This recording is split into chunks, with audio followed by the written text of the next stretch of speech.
उत्तराखंड विधानसभा का मॉनसून सत्र चल रहा है और विपक्ष ने सदन के बाहर और अंदर अपने तेवर दिखाए हैं। इसके साथ ही विपक्ष ने सत्र के दिन बढ़ाने की मांग की है और इसी बीच आज सदन में 11,321 करोड़ रुपए का अनुपूरक बजट भी पेश किया गया और इस दौरान सदन में कई विधेयक भी रखे गए। दरअसल आज मॉनसून सत्र के दौरान वार्षिक लेखा परीक्षा प्रतिवेदन वर्ष 2014-15 से वर्ष 2021-22 तक को सदन के पटल पर रखा गया।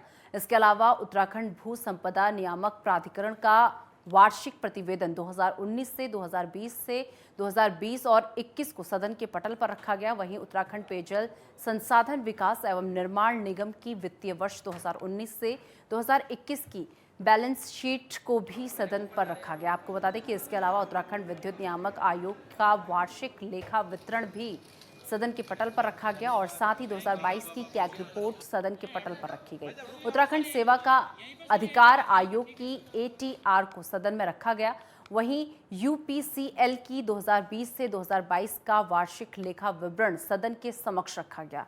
सत्र में उत्तराखंड प्रांतीय रक्षक दल अधिनियम 1948 संशोधन अध्यादेश 2023, उत्तराखंड निवेश और आधारित संरचना अध्यादेश 2023 और उत्तराखंड माल एवं सेवा कर संशोधन अध्यादेश 2023 को सदन के पटल पर रखा गया। वहीं सदन में विपक्ष के नेताओं ने कई सवाल उठाए जिस पर सदन में जवाब दिया गया।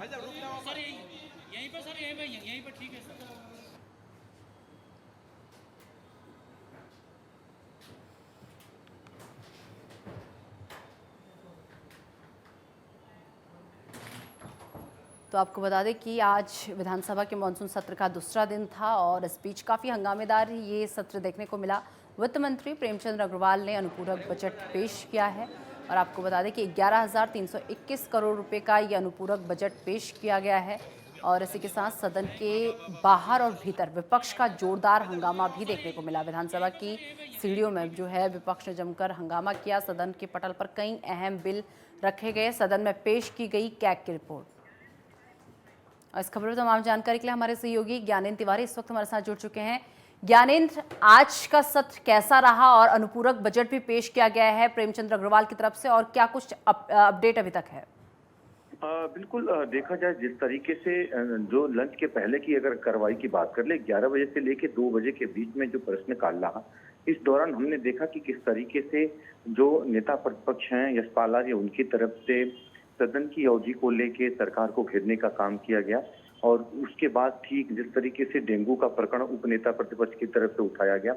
रेखा आर्या जो कि खेल मंत्री हैं, खाद्य विभाग की मंत्री हैं, उन विभागों से संबंधित जो सत्ता पक्ष और विपक्ष के विधायकों के सवाल थे उनका जवाब तलब उनसे किया गया और ऐसे में देखा गया कि संबंधित मंत्री के जो जवाब थे उससे कहीं ना कहीं कई विधायक नाखुश भी नजर आए।